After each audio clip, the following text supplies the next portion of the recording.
বিরাদারান ইসলাম, আপনাদের সম্মুখে পবিত্র কুরআন থেকে আয়াত কারিমা তেলাওয়াত করেছি। সূরা নাম হলো সূরা আল ইমরান, আয়াত নাম্বার 19। মহান আল্লাহ পাক রব্বুল আলামিন বলেন, ইন্না দীনা ইনদাল্লাহিল ইসলাম, কে নিঃসন্দেহে আল্লাহ নিকটে ইসলাম একমাত্র ধর্ম। সুবহানাল্লাহ বলবেন না? আচ্ছা, আমরা মুসলিম ধর্ম পেয়ে আমরা খুশি না বেজার? জোরে বলতে হবে, খুশি না বেজার? বিরাদারান ইসলাম, ইসলাম আপনাকে এত সম্মান দিয়েছে, ইনশাআল্লাহ কিছু শোনাবো ইসলাম সম্পর্কে। বিরাদারান ইসলাম, তবে আল্লাহ পাক রব্বুল আলামিন আজকে আমাদেরকে সুস্থ শরীরে আজকের এই মাহফিলে এসে বসার সুযোগ করে দিয়েছেন। আল্লাহ পাক রব্বুল আলামিন যদি চাইতেন আপনাকে হসপিটালের কিংবা নার্সিং হোমের আপনাকে বিছানাতে বেডে আপনাকে শুইয়ে রাখতে পারতো, তবে আল্লাহ পাক না, আপনাকে বড় ভালোবাসে, মহব্বত করে। তাই তো আল্লাহ পাক রব্বুল আলামিন আপনাকে অন্য কোন জায়গাতে নয়, আপনাকে এরকম সুন্দর একটা মাহফিলে যার নাম দেওয়া হয়েছে রিয়াজুল জান্নাহ, অর্থাৎ জান্নাতের বাগানে আপনাকে বসার আল্লাহ পাক রব্বুল আলামিন সুযোগ করে দিয়েছেন। বিরাদারান ইসলাম, তবে আল্লাহ পাকের শুকরিয়া আদায় করে আমরা কোনোদিন শেষ করতে পারিনি আর পারবো না। তবে আল্লাহ পাকের শুকরিয়া আমাদেরকে সকলকে আদায় করে যেতে হবে। বিরাদারান ইসলাম, তবে আল্লাহ পাকের শুকরিয়া কেমন? বিরাদারান ইসলাম, দেখবেন প্রত্যেকটি কাজের যদি আমরা চিন্তা করি আল্লাহর শুকরিয়া আমাদেরকে আদায় করতে হবে। একটা ঘর আপনি সুন্দরভাবে আপনি তৈরি করেছেন, যদি জিজ্ঞাসা করা হয় ঘরটি কে তৈরি করেছে, বা তো অমুক ব্যক্তির ঘর, কোন মিস্ত্রি বানিয়েছে, তো অমুক মিস্ত্রি ঘরটি তৈরি করেছে। কিভাবে? তো ইটকে গেঁথে গেঁথে সুন্দরভাবে ঘরকে বানিয়েছে। যদি জিজ্ঞাসা করা হয় ইটটি কোন জায়গা থেকে এসেছে, উত্তর দেওয়া হবে ইটটি ইটের ভাটা থেকে আনা হয়েছে। যদি জিজ্ঞাসা করা হয় ইটটা কিভাবে তৈরি করা হয়েছে, তো মাটিকে কাদার রূপে এনে পড়িয়ে তৈরি করা হয়েছে। যদি জিজ্ঞাসা করা হয় ওই মাটিটা কোথা থেকে এসেছে, বিরাদারান ইসলাম কোন কোম্পানিতে তৈরি করেছে, দুনিয়ার কোনো মানুষ বলতে পারবে না। তবে আল্লাহর কোরআনকে জিজ্ঞাসা করুন, এই মাটি তোমাকে কে বানিয়েছে, কোন কোম্পানি তোমাকে তৈরি করেছে? উঠিয়ে দেখুন পারা নাম্বার 30, সূরার নাম হলো সূরা নাবা। আল্লাহ পাক রব্বুল আলামিন বলছেন, আলাম নাযলিল আরদা মিহাদা, আল্লাহ পাক বলছেন আমি জমিনকে অর্থাৎ মাটিকে আমি বিছানা রূপে তোমাদের জন্য বিছিয়ে রেখে। জোরে বলুন সুবহানাল্লাহ। যে সর্বশেষে প্রত্যেকটি কাজে যদি দেখা যায় তো আল্লাহ পাকের শুকরিয়া আমাদেরকে আদায় করতে হবে কি হবে না? অবশ্যই আল্লাহ পাকের শুকরিয়া আদায় করতে হবে। তবে ইসলাম পেয়েছি, কত আমরা ভাগ্যবান, ইনশাআল্লাহ শোনাবো। আসুন নবী পাকের মহব্বতে আমি দুই ছন্দ নাতে মুস্তাফা আমি গুনগুনাবো আমার অভ্যাস অনুযায়ী। আসুন ভক্তি ভরে মহব্বতে সকলে একবার দরুদ শরীফ পড়ি। আল্লাহুম্মা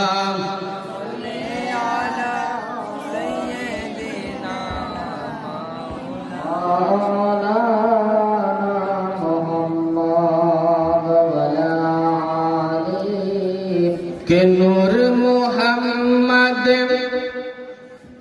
रसूल अरबी इनार पे परवार जिब्राइल चूमे जार दरबार। একটু মোহব্বত হবে সুবহানাল্লাহ। नूर मोहम्मद रसूल अरबी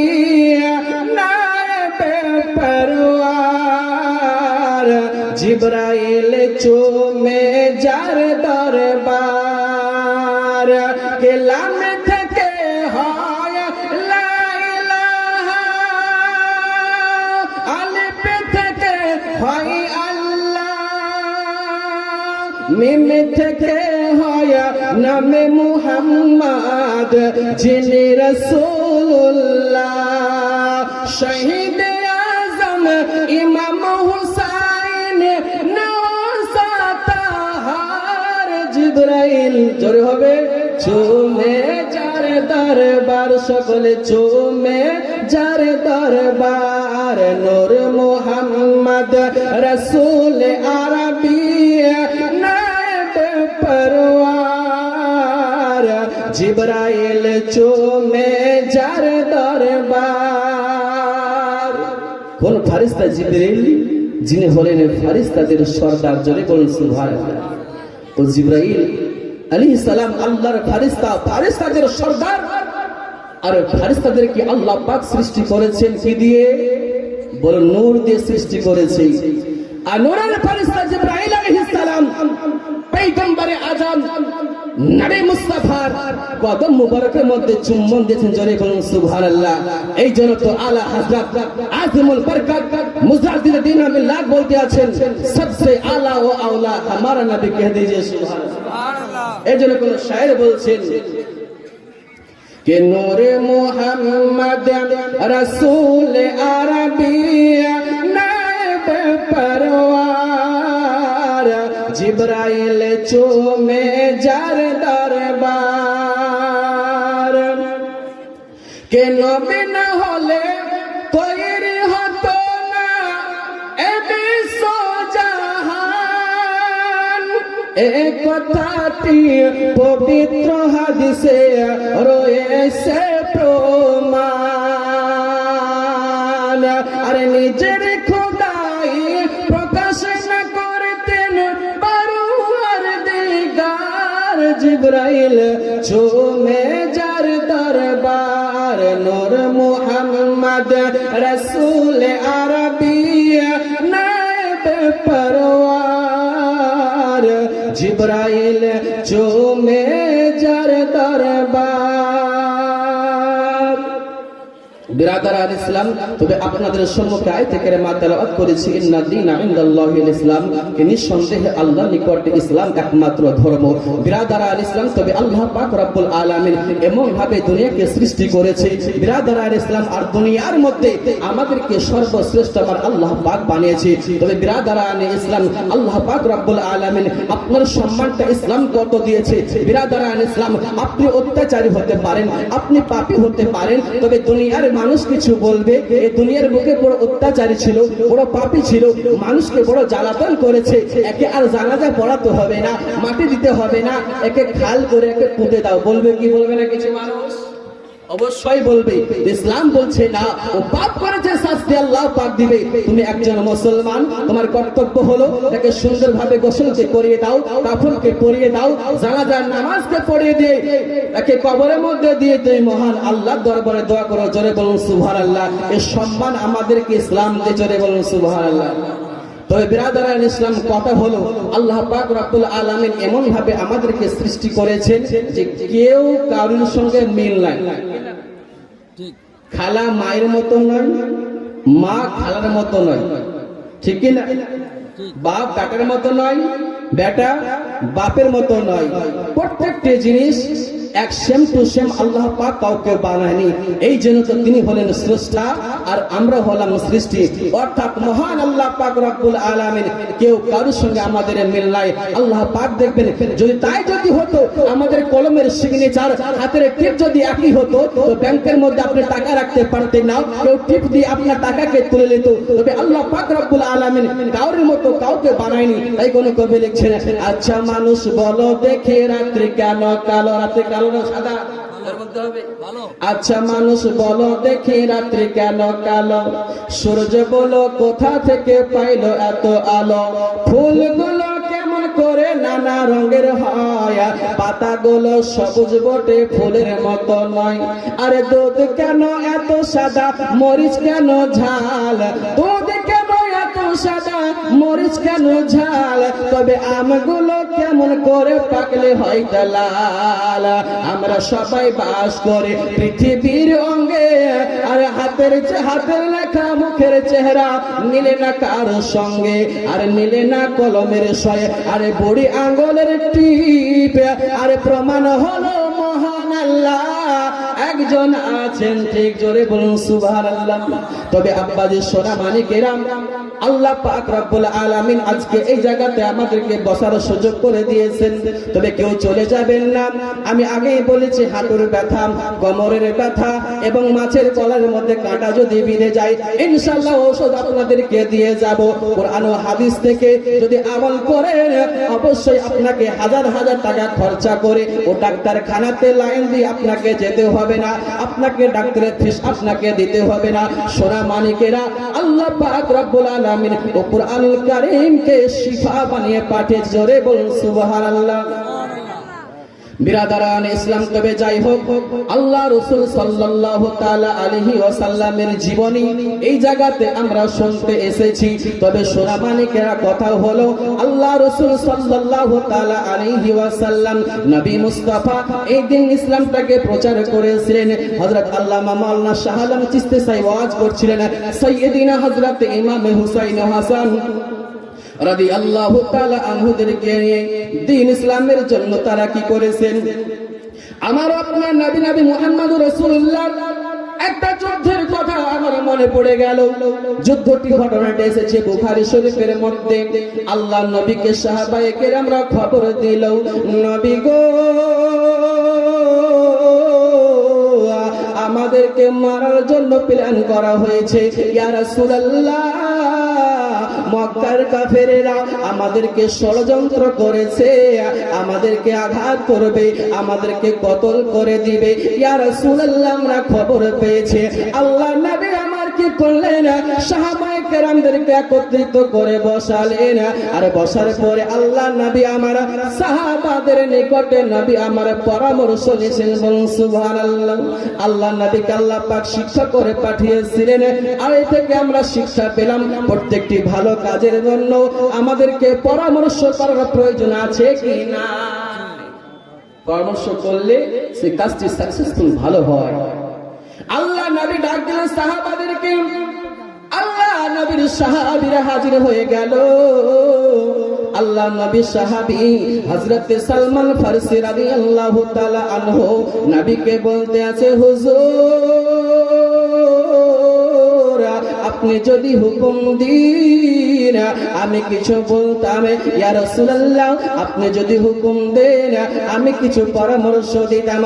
আল্লাহ নবী বললেন, ও আমার সাহাবা, ও গো সালমান ফারসি, বলো না কি এমন পরামর্শ তুমি দিবে। হযরত সালমান ফারসি বলে, ইয়া রাসূলুল্লাহ, ইয়া হাবিবাল্লাহ, ও গো নবীজি, আপনি পরামর্শ এটাই দিতে আছি, যে পথ দিয়ে খেজুরের গাছগুলো আছে ও পথ দিয়ে তারা উট নিয়ে ঘোড়া নিয়ে ও পথ দিয়ে আসতে পারবে না। তবে যে পথগুলি খোলা আছে ওই পথ দিয়ে হয়তো মক্কার কাফেরেরা আমাদের আঘাত করার জন্য হয়তো আসবে। তবে নবী গো,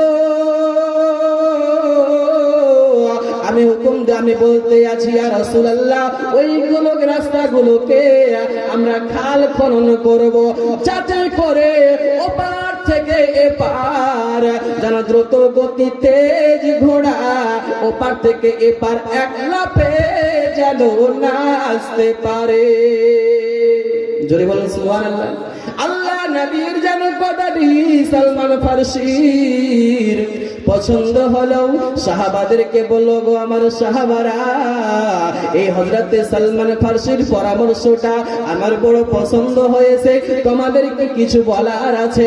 আল্লাহ নবীর সাহাবীরা বলে, ইয়া রাসূলুল্লাহ, ইয়া হাবিবাল্লাহ, ওগো নবীজি, আপনার যদি পছন্দনীয় হয়েছে তবে আমাদের এর মাঝে আর কিছু বলার না। আল্লাহ নবী এইরকম বাবা, শীতের দিন ছিল, গ্রীষ্মের দিন ছিল না। শীতের দিনের মধ্যে আল্লাহ নবী আমার সাহাবাদেরকে খালগুলিকে যেন ভাগ করে দেওয়া হলো। ও আমার সাহাবী, তুমি এতটি খনন করবে, এতটি খনন করবে। শুধু তাই নয় বাবা, ওই খাল খনন করার মধ্যে আমার আপনার নবী তিনি যেন অংশ গ্রহণ করেছিল। জোরে বলুন সুবহানাল্লাহ। আল্লাহ নবীর সাহাবী যেন আল্লাহ নবীর সাহাবীরা খাল খনন করতে আছে। আল্লাহ নবী তিনি শের শায়রি শোনাতে আছে, যাতে করে আমার সাহাবারা তারা যেন আনন্দ পায়। দেখবেন যখন আমরা কোনো কাজ করি, কেউ যদি আমাদেরকে আনন্দ দেয় তবে কাজ করতে ভালো লাগে কি লাগে না? অবশ্য ভালো লাগে না? তাই দেখা গেল হযরত সালমান ফারসি যখন পরামর্শ দিয়ে কাজ শুরু করেছিল, আল্লাহ নবীর সাহাবীরা বাবা খাল খনন করে, খাল খনন করতে করতে এমন একটি পাথর বেরিয়ে এলো যে পাথরখানা আল্লাহ নবীর সাহাবীরা ভাঙতেও পারে না, যারা তুলে ফেলতেও পারে না, টুকরো করতেও পারে না। আল্লাহ নবীর সাহাবীরা নবীর নিকটে হাজির হয়ে গেল। নবী গো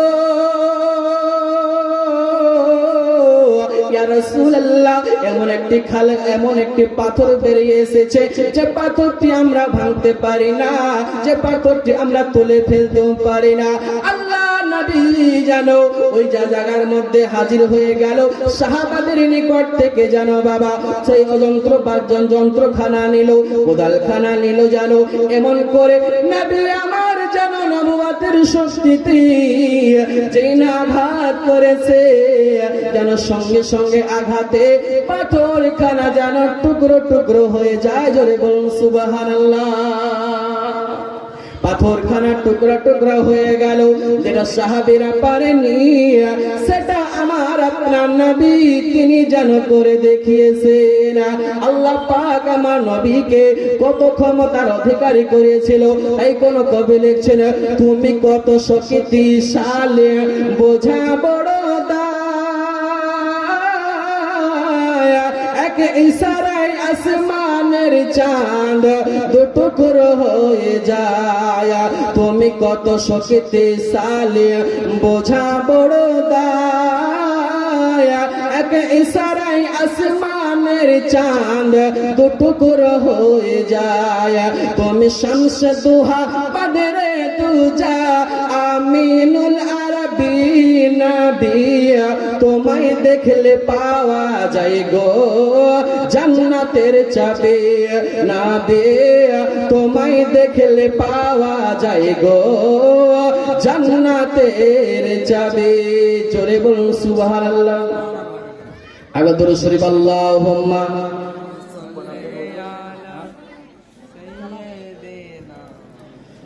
মাওলানা মুহাম্মদ ওয়ালা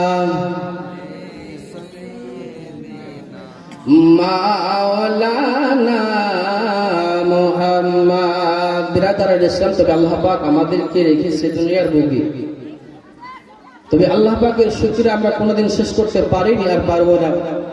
তবে আমাদের মনে মনে শখ হয় কি হয় না, যে যদি আমার রাস্তার মধ্যে যদি আমি কিছু টাকাকে কুড়িয়ে পেতাম, কিছু সোনাকে যদি আমি পেতাম, তো বিক্রি করে ও কলকাতাতে একটা ফ্ল্যাট কিনতাম। কার না ইচ্ছে হয় যদি আমার একটা 4 চাকা থাকতো, বিবিকে বসিয়ে ছেলেদেরকে বসে একটু মালদা রথবাড়ির দিকে বা মালদার দিকে একটু ঘুরতে যেতাম, আদিনা মসজিদের দিকে।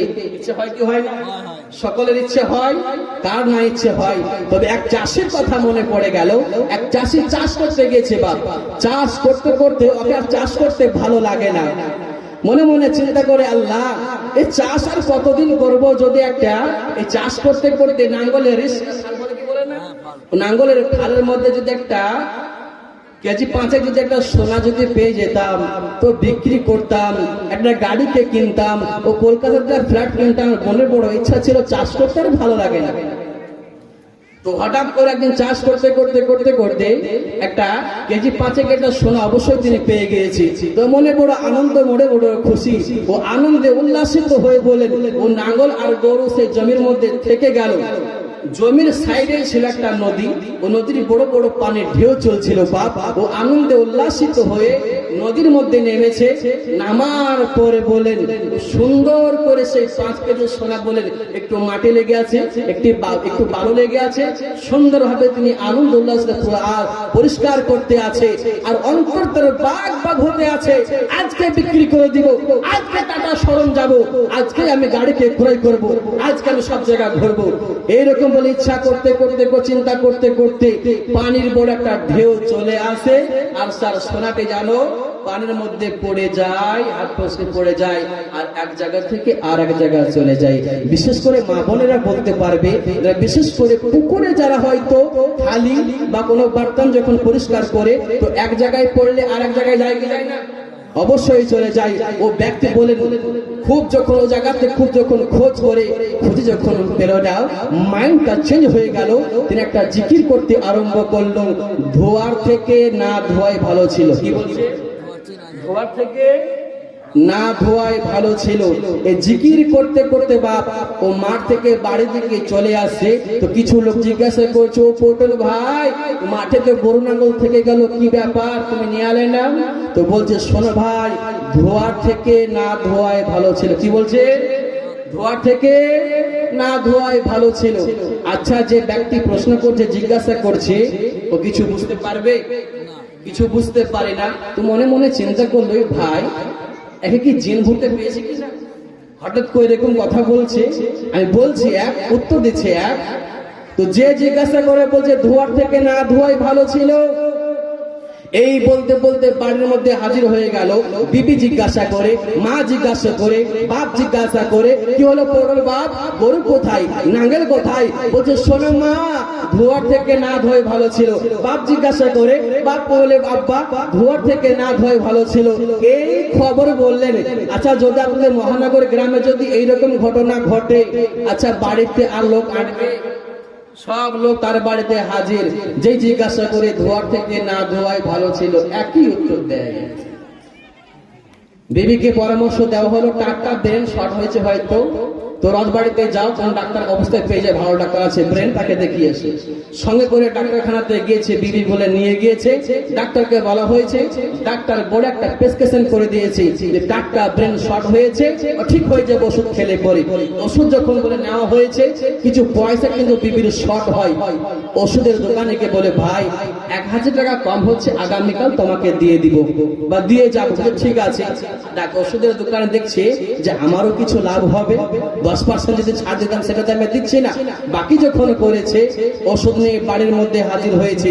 হাজির হওয়ার পরে রাতের মধ্যে যখন বিবি স্বামীকে বলছে, ওগো তুমি এক কাজ করো পটলের বাপ, তুমি এক কাজ করো, ওষুধ খেয়ে নাও, ডাক্তার ওষুধ খেতে বলেছি। তো কোনো মতেই ওষুধ খায় না। যেই বলে ওষুধ খাও, তো বলে ধোয়ার থেকে না ধোয় ভালো ছিল। কি বলে? ধোয়ার থেকে না ধোয় ভালো ছিল। বিবি বারবার জিজ্ঞাসা করে, ও মা বলে, মা বলে বাবার বেটা ওষুধ খেয়ে নাও, ভালো হয়ে যাবে। বলে, না মা, ধোয়ার থেকে না ধোয় ভালো ছিল। রাতের মধ্যে বিবি আর ঠিক থাকতে পারে না, জিজ্ঞাসা করে, শোনো কি হয়েছে, তুমি যদি না বলো তো এই দেখো, চাষি ব্যক্তির বাড়িতে বীজ থাকে কি থাকে না? আপনাদেরকে ভুট্টা চাষ বেশি হয়। বলছে, দেখো বিষ আছে, আমি খেয়ে সুসাইড করব, তোমাকে ফাঁসিয়ে দিব, তোমার জেল হয়ে যাবে। তো স্বামী বলছে, শোনো বিবি, কাউকে বলিও না এ কথা। আমার মনে বড় ইচ্ছা, একটা শখ ছিল গো, তো শখ তো পূরণ হয়েছিল।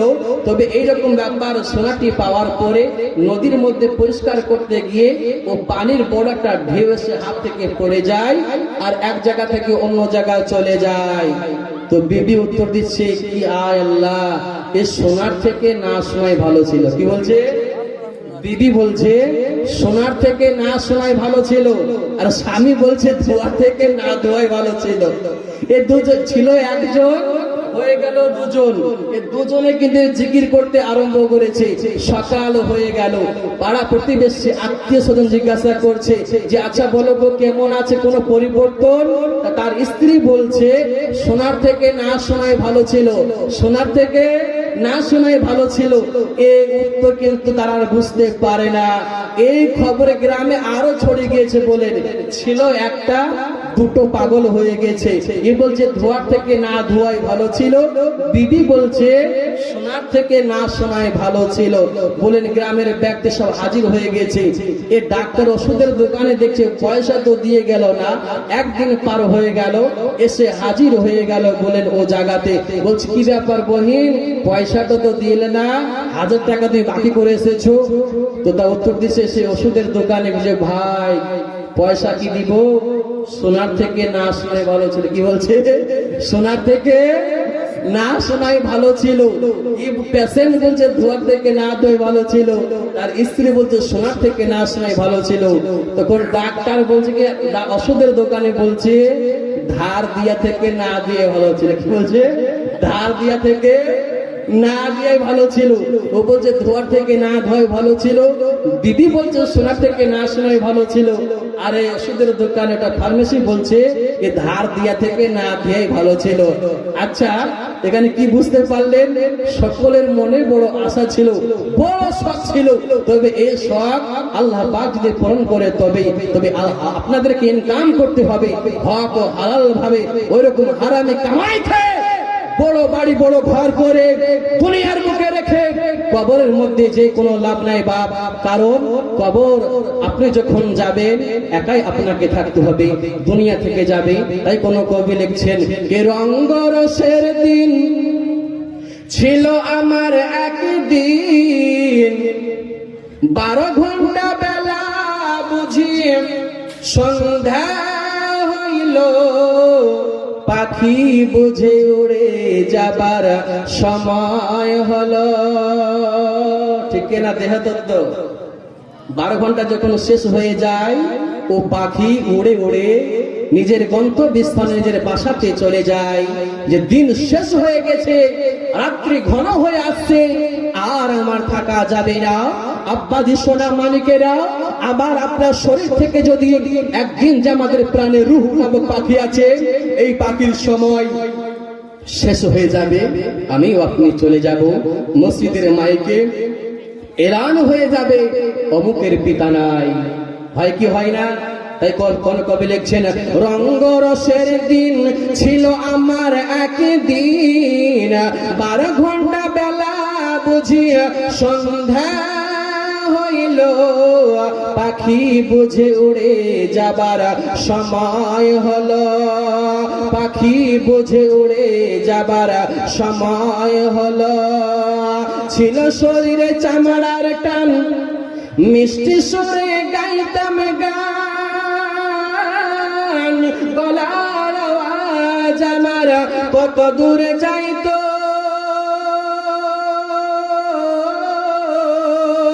পেকে গেল মাথার চুল, কথা বলতে হয় ভুল, পেকে গেল মাথার চুল, কথা বলতে হয় ভুল, চোখে দেখে গন্ডগোল, দন্ত নড়িল, পাখি বুঝে উড়ে যাবার সময় হলো, পাখি বুঝে উড়ে যাবার সময় হলো।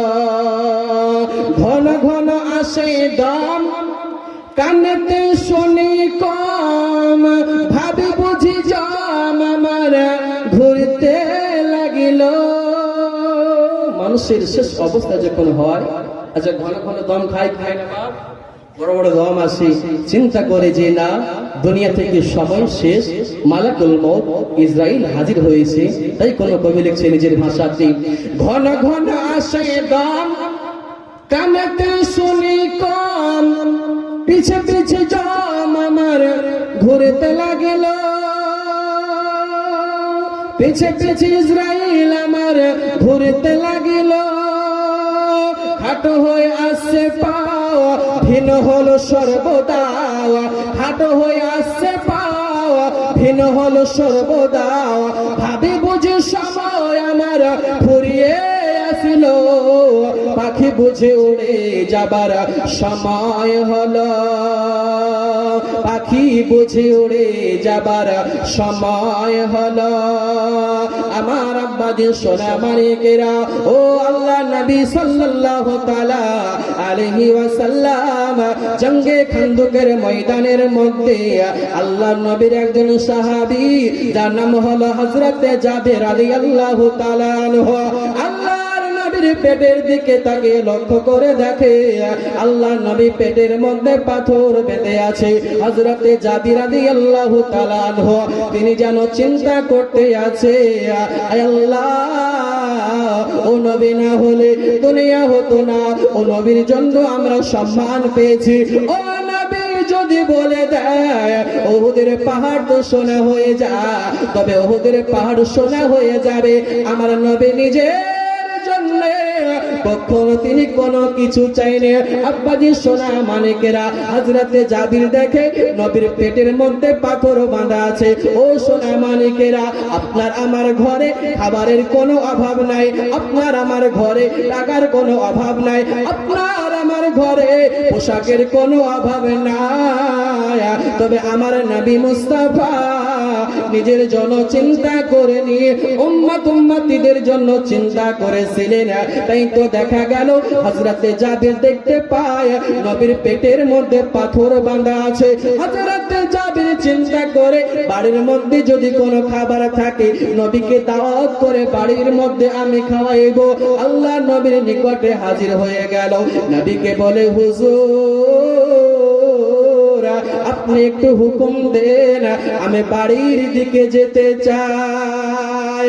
আল্লাহর নবী বলে, ও জাবির যাও, আমি তোমাকে বাড়ি যাওয়ার জন্য হুকুম দিয়ে দিলাম। সাহাবী রাসূল হযরতে জাবির মনে বড় চিন্তা করে দ্রুত গতিতে বাড়ির দিকে তিনি রওনা হলো। দ্রুত গতিতে যাওয়ার পরে বাড়ির মধ্যে যাওয়ার পরে বিবিকে ডাক দিতে আছে, ও প্রাণের বিবি কোথায় তুমি আছো? শোনো গো শোনো, একটু আমার নিকটে হাজির হওয়া। প্রাণের বিবি স্বামীর সঙ্গে মহব্বত কেমন ছিল? হযরতে জাবির রাদিয়াল্লাহু তাআলা আনহুর বিবি সম্মুখে হাজির হয়ে বলতে আছে, ও গো স্বামী গো, কি ব্যাপার কি ব্যাপার, এত দ্রুত গতিতে কেন আমাকে ডাক দিতে আছো? ও স্বামী, কি ব্যাপার, কি হয়েছে? কোন বিপদ হয়েছে কিনা এত দ্রুত গতিতে আমাকে কেন ডাক দিতে আছো? হযরতে জাবির বলে, বিবি কোন কিছু হয়নি, তবে আমি এমন একটা দৃশ্য দেখেছি, ও দৃশ্যখানা আমি জীবনে কখনো কোনো দিন আমি দেখিনি। বিবি জিজ্ঞাসা করে, স্বামী গো, তবে দেরি নয় দেরি নয়, আমাকে বলো বলো কি ব্যাপার হয়েছে? হযরতে জাবির বলে, বিবি নবীর পেটের মধ্যে এমন একটা দৃশ্য দেখলাম, ও নবী মুস্তাফা পেটের মধ্যে পাথর বেঁধে রেখেছে। জোরে বলুন সুবহানাল্লাহ। কোন নবী মুস্তাফা? যে নবী আমার আপনার জন্য চিন্তা করে, নিজের জন্য কখনো চিন্তা করেনি। উঠিয়ে দেখুন মুসলিম শরীফের হাদিস 1 খণ্ড পৃষ্ঠা নাম্বার 113, বাবু দুআইন নবী সাল্লাল্লাহু তাআলা আলাইহি ওয়াসাল্লাম। সাহাবী রাসূল হযরতে আবু হুরায়রা রাদিয়াল্লাহু তাআলা আনহু তিনি যেন বর্ণিত করতে আছেন। আবু হুরায়রা বলছেন, আল্লাহ নবী একদিন বলেছেন, আল্লাহ পাক রব্বুল আলামিন সমস্ত নবীদেরকে একটা করে স্পেশাল দোয়া দিয়েছিল, যাকে বলা হয় মুস্তাজাবুদ দাওয়া, অর্থাৎ স্পেশাল দোয়া প্রত্যেক নবীকে দিয়েছিল। কিন্তু নবীদের দোয়া তো কবুল হয়, তবে আল্লাহ পাক একটা করে স্পেশাল দোয়া দিয়েছিল। সমস্ত নবী দুনিয়ার বুকে চেয়ে নিয়েছে। কি করেছে? জোরে বলতে হবে। দুনিয়ার বুকে চেয়ে নিয়েছে। আদম পয়গম্বর দুনিয়ার বুকে চেয়ে নিয়েছে। মুসা কালিমুল্লাহ দুনিয়ার বুকে চেয়ে নিয়েছে। ইব্রাহিম খলিলুল্লাহ দুনিয়ার বুকে চেয়ে নিয়েছে। ঈসা রুহুল্লাহ দুনিয়ার বুকে চেয়ে নিয়েছে। রূহ নাজিরুল্লাহ দুনিয়ার বুকে চেয়ে নিয়েছে। নবী বলতে আছে, সব নবী দুনিয়ার বুকে চেয়ে নিয়েছে, আমি নবী মুস্তাফা আমি দুনিয়ার বুকে চাইনি। চিৎকার করে বলুন সুবহানাল্লাহ। ও নবী মুস্তাফা কেন দুনিয়ার বুকে চাইনি? কারণ আছে কি নাই? নবী বলতে আছে, সমস্ত নবী দুনিয়ার বুকে চেয়ে নিয়েছে, তবে আমি নবী মুস্তাফা আমার পাপী উম্মতদেরকে চিন্তা করে দুনিয়ার বুকে স্পেশাল দোয়াখানা আমি দুনিয়ার বুকে চাইনি। চাইব কোন দিন? হাসরের ময়দান যেন হয়ে যাবে, সমস্ত উম্মতি যখন আদম নবীর নিকটে হাজির হয়ে যাবে, আদম নবী বলবে, না আমার দ্বারা তো হবে না, চলে যাও ইব্রাহিম নবীর নিকটে। এক এক করে যখন শেষ অবস্থায় ঈসা নবীর নিকটে হাজির হয়ে যাবে, ঈসা নবী বলবে, শোনো আমার নিকটেও হবে না, তবে আমি একটা অ্যাড্রেস বলে দিচ্ছি, আমি একটা ঠিকানা বলে দিচ্ছি, যাও চলে যাও আখেরি পয়গম্বর আজম নবী মুহাম্মদ রাসূলুল্লাহ সাল্লাল্লাহু তাআলা আলাইহি সাল্লামের নিকটে চলে যাও, ও নবী মুস্তাফা তোমাদের জন্য শাফাআত করবে। মুসলিম শরীফের হাদিসের মধ্যে এসেছে, নবীর নিকটে যখন হাজির হয়ে যাবে আল্লাহর নবী বলবে আনা লাহা আনা লাহা, এসো আমার নিকটে এসো, আমি তোমাদের জন্য শাফাআত করব। আল্লাহর নবী সাজদায় পড়ে যাবে, আল্লাহ পাক রব্বুল আলামিন বলবেন ওয়া সাউফা ইউতিকা রাব্বুকা ফাতারদা। সূরা নাম্বার 30, সূরা নাম হলো সূরা দোহা। আল্লাহ পাক বলবে হাবিব আপনাকে এত দেওয়া হবে, আপনি রাজি ও খুশি হয়ে যাবেন। জোরে বলুন সুবহানাল্লাহ। হাবিব আপনি সিজদা থেকে মাথা উত্তোলন করুন, জোরে বলুন সুবহানাল্লাহ। নবী বলতে সেই দিন ওই স্পেশাল দোয়াখানা যেটা আমি দুনিয়ার বুকে চাইনি, সেই দিন দুনিয়ার বুকে চেয়ে আমার সমস্ত উম্মতীদের আমি শাফাআত করব। জোরে বলুন সুবহানাল্লাহ। একটু মহব্বত হবে না? বিরাদার ইসলাম, আমরা হলাম সেই নবীর উম্মত, ঠিক কি না? ও নবীর প্রতি বেশি বেশি করে দরুদ ও সালাম করতে হবে। ও নবীর প্রতি বেশি বেশি করে নবীকে তাজিম জানিয়ে সালাম জানাতে হবে, কি হবে না? আবার নবী মুস্তাফার আল্লাহ পাক এত নবীকে ক্ষমতা দিয়েছে। একটা হাদিসকে শুনে দিই, বুখারী শরীফ 1 খণ্ড পৃষ্ঠা নম্বর সম্ভবত হয়তো 21 হতে পারে। হাদিসের আবে এরকম ভাবে নবী বলতে আছেন মান রানি ফিল মানামে ফাকাদ রানি ফা ইন্না শাইতানা লা ইয়াতামাক্কালু ফি সূরাতি। নবী বলতে আছেন মান রানি ফিল মানামে, যে স্বপ্নের মধ্যে আমাকে দেখলো ফাকাদ রানি, সে আমাকেই দেখলো। কেন? ইন্না শাইতানা লা ইয়াতামাক্কালু ফি সূরাতি, আল্লাহ পাক শয়তানকে এতটা ক্ষমতা দেয়নি যে আমার রূপকে ধারণ করতে পারে। জোরে বলুন সুবহানাল্লাহ। একটু মহব্বতে হবে সুবহানাল্লাহ।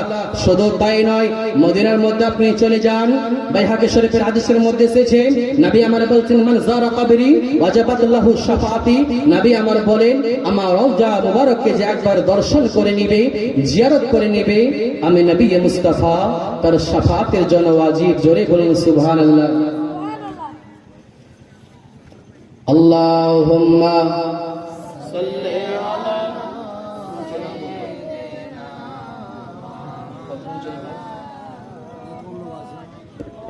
আলা আলে সাইয়্যিদিনা মাওলানা মুহাম্মদ। আমার আব্বাজি সোনা মানিকেরা, এবার আসুন আপনাদেরকে নিয়ে যাই হযরতে জাবের রাদিয়াল্লাহু তাআলা আনহু। বিবিকে জিজ্ঞাসা করে, বিবি গো বলো না বাড়ির মধ্যে কি কোনো খাবার আছে? হযরতে জাবেরের বিবি বলে স্বামী গো বাড়ির মধ্যে তেমন তো কিছু খাবার নাই, অল্প কিছু আটা আছে আর একটি ছাগল আছে। স্বামী তবে ও আটা দিয়ে রুটি তৈরি করা হবে আর ছাগলের গোশত তৈরি করা হবে।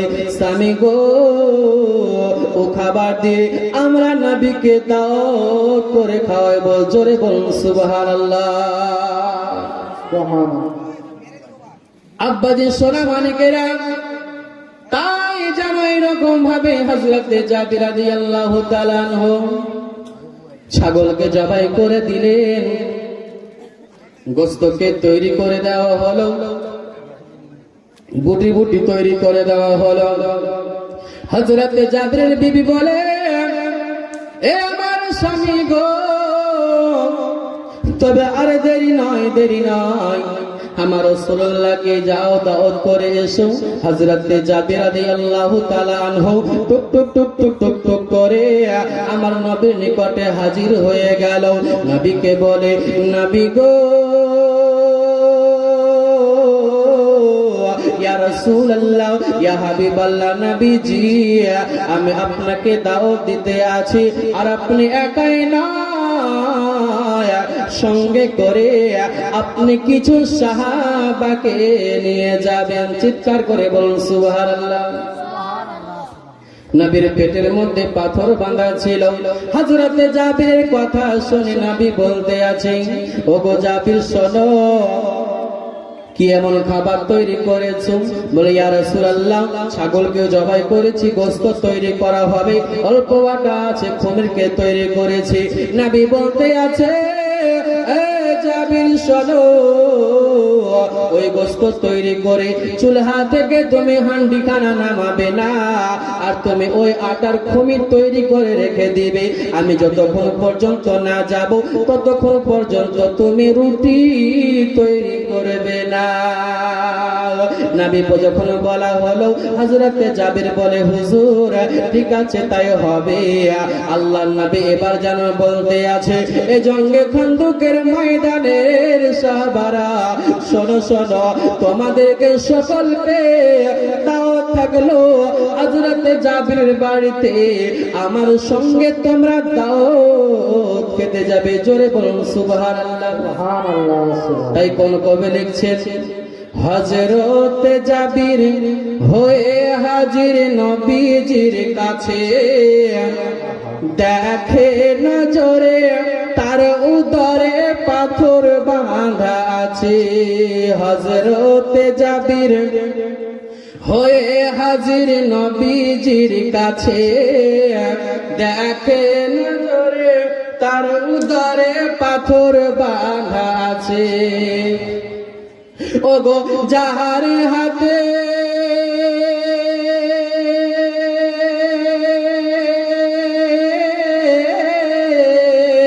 ওগো যাহার হাতে তো জাহানের, যাহার হাতে তো জাহানের ওগো খাজানার চাবি, কয়েকদিন ধরে অনাহারে আছেন মোর নবী। এ দৃশ্য দেখে আছেন ভুকে মোর নবী তো জাহান, সব কাজ ফেলে জাবির চলে যেথায় তার মাকান। ও গিয়ে আওয়াজ করে, ও গিয়ে আওয়াজ করে কোন বাঘরে, আওয়াজ করে কোন বাঘরে আছো মোর দিদি, কয়েকদিন ধরে অনাহারে আছেন মোর নবী। দাওয়াত বলে জাবির চলে আপন ঘর পানে, নবী আমার খবর দিলেন সাহাবাদের কানে।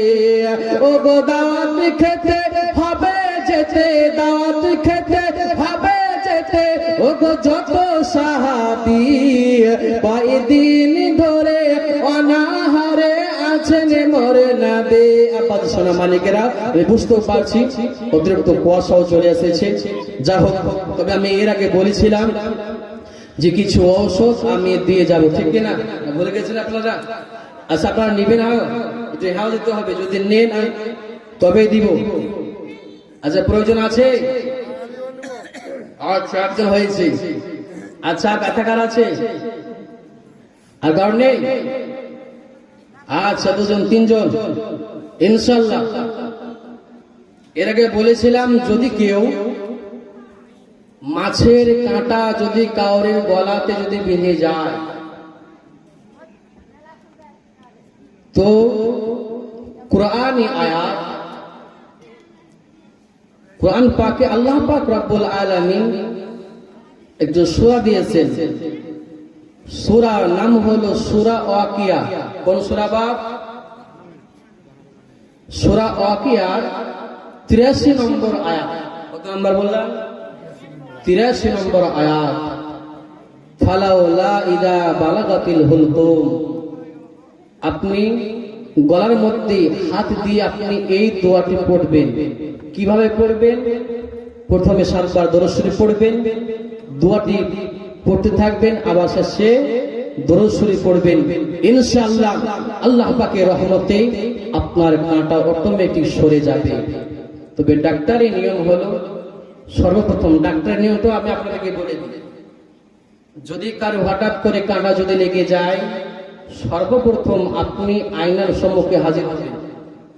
হাজির হওয়ার পরে আপনি একটু মুখটাকে হাঁ করে দেখবেন। যদি কাঁটাটি আপনার দেখতে পাওয়া যায়, তবে আপনি আস্তে করে হাত ধরে বের করার চেষ্টা করবেন।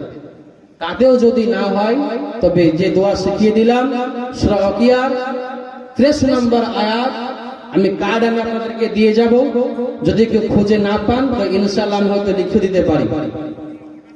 আর যে আমি আপনাদেরকে এইরকম ভাবে একটা যে কোমরে ব্যথা, হাঁটুর ব্যথা, এই হাদিসটা আমি আপনাদেরকে বলে দিই। হাদিস এসেছে মিসকাত শরীফের 1533 নম্বর হাদিস। উসমান বিন আবুল আস রাদিয়াল্লাহু তাআলা আনহু নবীকে জিজ্ঞাসা করে, ইয়া রাসূলুল্লাহ, ইয়া হাবিবাল্লাহ, নবী গো, আমার শরীরের মধ্যে বড় ব্যথা। ইয়া রাসূলুল্লাহ, ইয়া হাবিবাল্লাহ, আমার শরীরে বড় ব্যথা, তবে আমি এখন কি করব? রাসূলুল্লাহ সাল্লাল্লাহু তাআলা আলাইহি ওয়াসাল্লাম নবী বললেন, তোমরা একটা দোয়া তোমরা পাঠ করবে। কি দোয়া? আউযু বিল্লাহি, কেবল আউযু বিল্লাহি এসেছে বা আউযু বিইজ্জাতিল্লাহি এসেছে? আউযু বিইজ্জাতিল্লাহি ওয়া কুদরাতিহি মিন শাররি মা আজিদু ওয়া উহজিরু। এই দোয়াটি আপনি তিনবার প্রথমে বিসমিল্লাহ পড়ে ও জায়গাতে আপনি পাঠ করে আপনি একটু মালিশ করে ঘুমাবেন। ইনশাআল্লাহ আল্লাহ পাক রব্বুল আলামিন আপনার এই ব্যথা, কোমরের ব্যথা হোক, হাঁটুর ব্যথা হোক, ইনশাআল্লাহ পরীক্ষিত আমল অবশ্যই আল্লাহ পাক আপনাকে শিফায়ে করে দিবেন। তবে যদি আপনি না পারেন, আমার কার্ড ইনশাআল্লাহ আমি দিয়ে যাব। ইনশাআল্লাহ যদি না পারেন তবে সে কল করবেন কিংবা আমি লিখে দিতে পারি।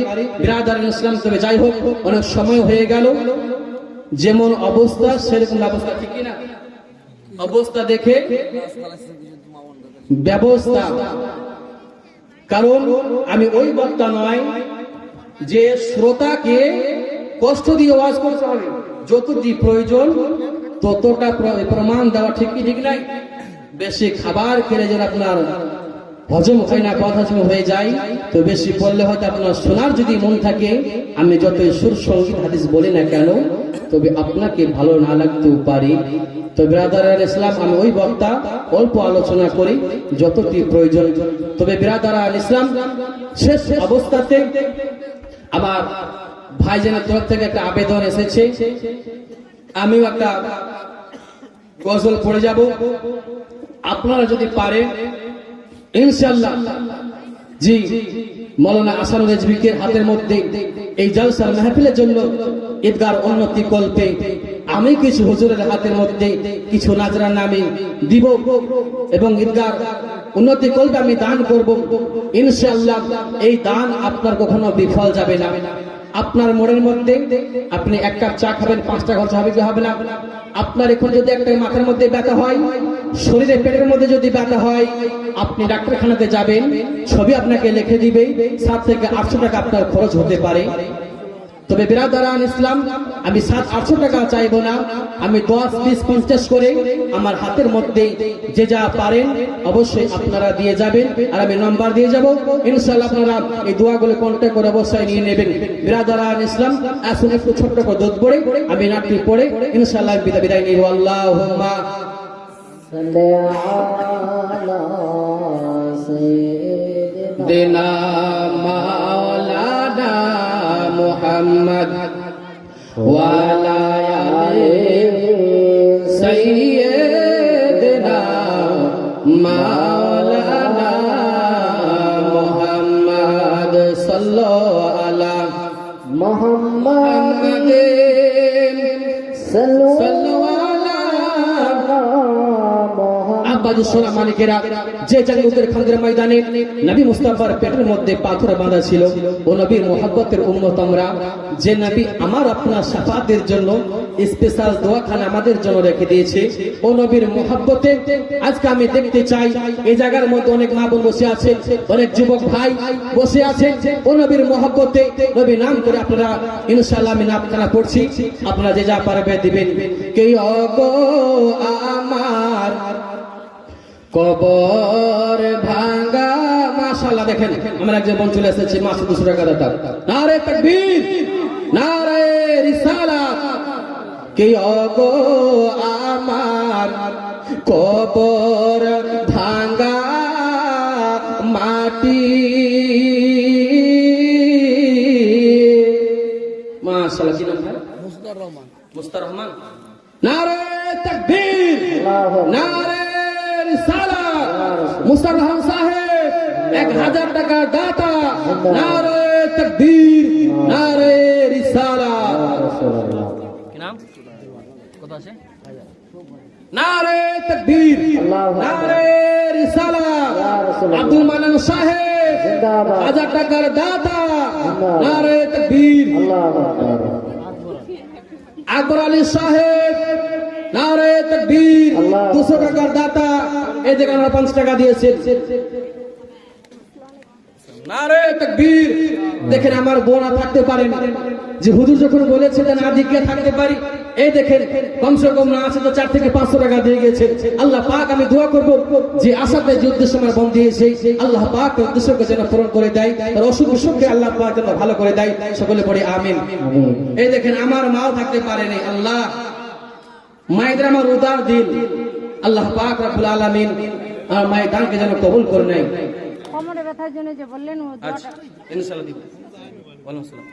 নারে তাকবীর। দেখেন কেউ থাকতে পারে আবার 100 টাকা দাতা। হে আল্লাহ আমি জানি আমার মা বোনেরা আমি হাত পেতেছি, কেউ খালি হাত ফিরিয়ে দিবে না। এই দেখেন আমার একজন বলে 110 টাকা দাতা। নারে তাকবীর, নারে রিসালাত। তবে এখন আমি ছন্দ কিন্তু কেবল আরম্ভ করেছি, শেষ করে দেই। কে অগো আমার, এই দিন আমার ভাই 100 টাকা দাতা। আচ্ছা পিছনে কেউ হবে না, আমি বেশি চাইনি, যে যা পারবেন, যার শেষ ভালো তার সব ভালো। এই দেখেন 100 টাকা দাতা। নারে তাকবীর, নারে রিসালাত। ইয়া রাসূলুল্লাহ। 200 টাকা দাতা। যে আশাতে যে নিয়তে করে গেল দান, তার দানকে কবুল করো পাক রহমান। কে অগো আমার কবর ভাঙা মাটি, দুনিয়ার সব মায়ার পিছনে তোমাকে জেনেছি খাটে। কে ওগো আমার কবর ভাঙা মাটি, দুনিয়ার সব মায়ার পিছনে তোমাকে জেনেছি খাটে। কবে তুমি হায় ডাক দিবে মোরে,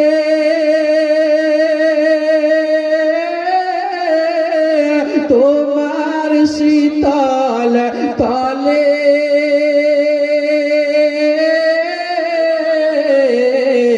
তোমার বুকে ঘুমায় পড়িব। দেখেন আমার বোনা থাকতে পারে, আল্লাহ উদার দিল, আল্লাহ পাক যেন আমাকে কবুল করে। সকলে পড়ে আল্লাহুম্মা আমিন। কারণ আমরা আজ আছি কাল নাও থাকতে পারি, আমরা চিরস্থায়ী কেউ নয়, সকলে আমরা কিন্তু অস্থায়ী। আল্লাহ পাক যতদিন আমাকে বায়াতে রেখেছি ততদিন আমি দুনিয়াতে আছি। কারণ এর আগে আমি পড়েছিলাম 12 ঘন্টার সময় আপনার যখন শেষ হয়ে যাবে, পাখি যেমন উড়ে চলে যায়, আমাদের বডি থেকে যে রূহ আছে সে কিন্তু সময় শেষ, উড়ে তিনি চলে যাবে। তাই বলছেন কবে তুমি হায় ডাক দিবে মোরে, তোমার শীতল তলে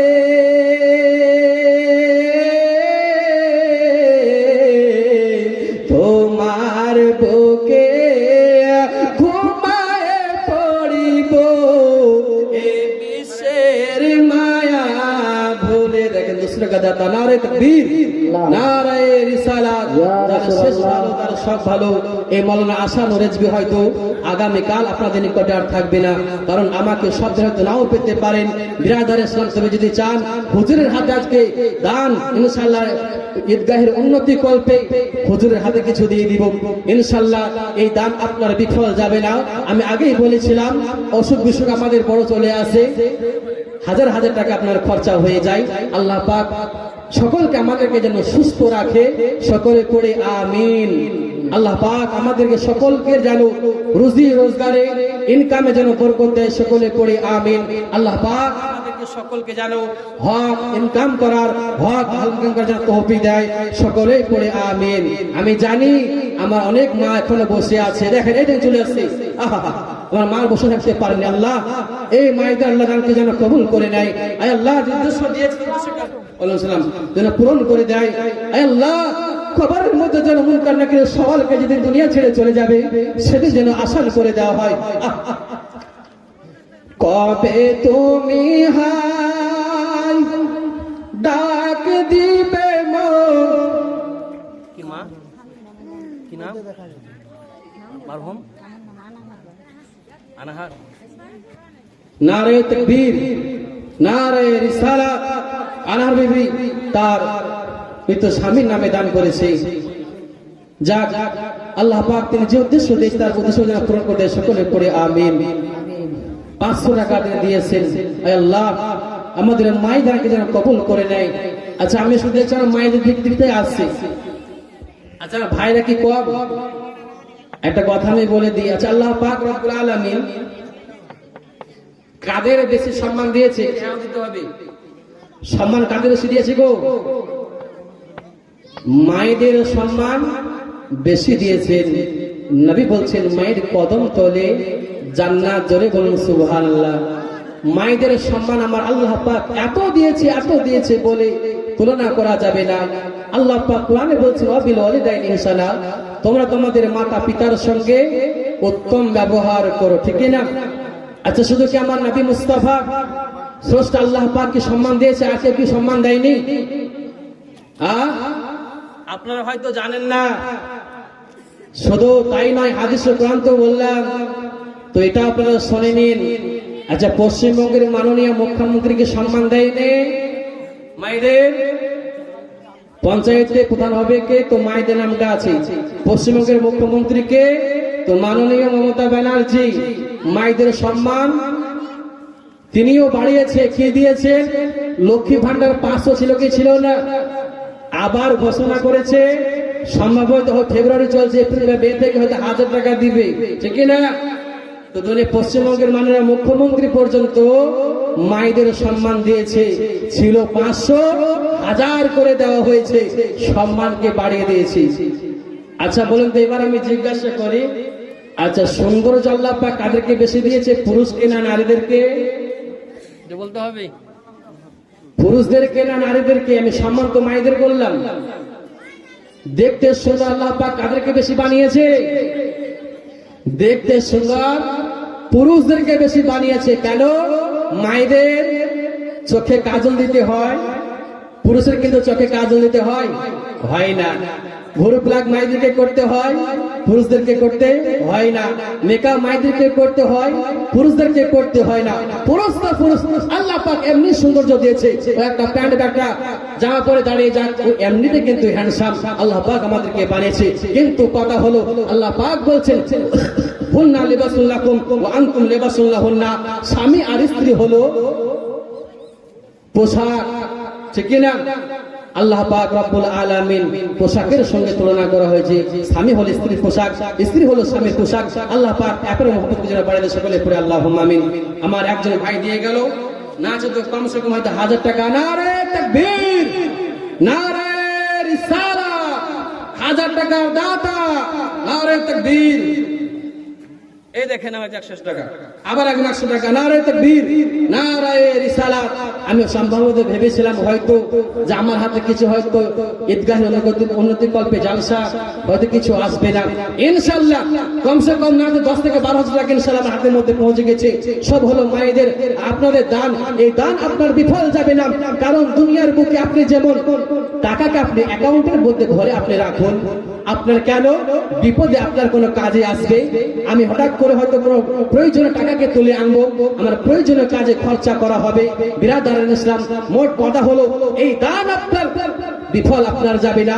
আপনি ইন্তেকাল হয়ে যাবেন, সেদিন আপনার কবরে হাসরে এই দান আপনার কাজে আসবে। তাই বিরাদারান ইসলাম এই জন্য বলা হয়েছে প্রয়োজনীয় অতিরিক্তকে তোমরা খরচা করে দাও। কবে তুমি হাই ডাক দিবে মোরে, তোমার শীতল তলে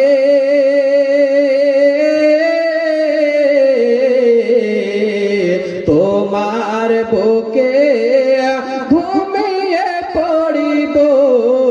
ও গো বিশ্বের মায়া ভুলে রবে না সেদিন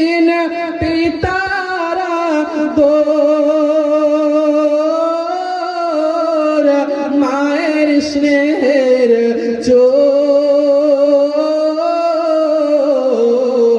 তোমার বুকে ঘুমায় পড়িব নিরালানের ঝোম। আব্বা সোনা মালিকেরাম, যাক ইনশাআল্লাহ আর আমি আপনাদেরকে কষ্ট দিব না, তবে আজকে চলে যাব তো আপনাদের পরিচয় খানা দিয়ে যাই। আমার নাম মাওলানা আহসানুর রেজভী সাহেব, আমি বীরভূম থেকে এসেছি। শুধু আমি জলসাও করি না, আমি একজন মাদ্রাসার একজন সহ শিক্ষক। মাদ্রাসার নাম মাদ্রাসা রেজবিয়া জামিউল কোরআন। বীরভূমের মধ্যে মোররাই পেরিয়ে নলহাটি বলে একটা জায়গা আছে, ও জায়গাতেই মাদ্রাসা খান উপস্থিত। পেছনে দেখছেন এটা আমার ছাত্র, আমাদের নিজ হাতে তৈরি করা। ইনশাআল্লাহ এবছর ঈদের পরে আমাদের দাস্তার আছে, কারি দাস্তার পাবে আমাদের হাতে তৈরি করা ছাত্র। তবে যদি কেউ আমার মাদ্রাসাতে যোগাযোগ করতে চান, আমার বাবা মা এবং আমার দাদা দাদির নামে সৈফুর রহমান।